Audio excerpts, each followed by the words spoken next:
Nous avons défini la maturité comme la preuve des grands. Alléluia.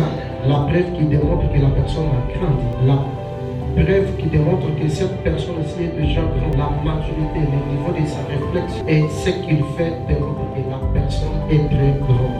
Est-ce qu'on peut dire? Alors pourquoi dans la maturité, on a parlé aussi du chemin. Et ici, le chemin devient l'école. Il n'y a pas d'école s'il n'y a pas de leçons.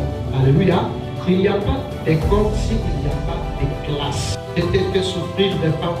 Je t'ai nourri de la main. C'est tout ça pour t'apprendre que l'homme ne vit pas à cause du pain seulement, mais l'homme vit à cause de toute parole. La route de la terre. Il y a sûrement certaines prières que tu fais à Dieu. Dieu te dit, moi, mais Dieu n'exauce pas. Ça veut dire que Dieu t'a abandonné le peuple d'Israël pendant les chemins de la destinée. Pour eux, parce qu'il n'y a pas d'eau, il faut rentrer en Égypte. Pour eux, parce qu'ils ont faim, on devra laisser le peuple d'Israël en Égypte. Une grande maturité dans la vie de la destinée. La coupe était très grande devant Dieu.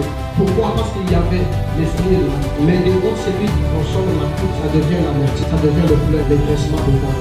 C'est une grande chose. Quand on dit que je vais devenir pasteur, quand on dit que tu as l'appel de Dieu, les gens peuvent m'acclamer. Mais la coupe qui se cache dans les pasteurs, personne ne connaît.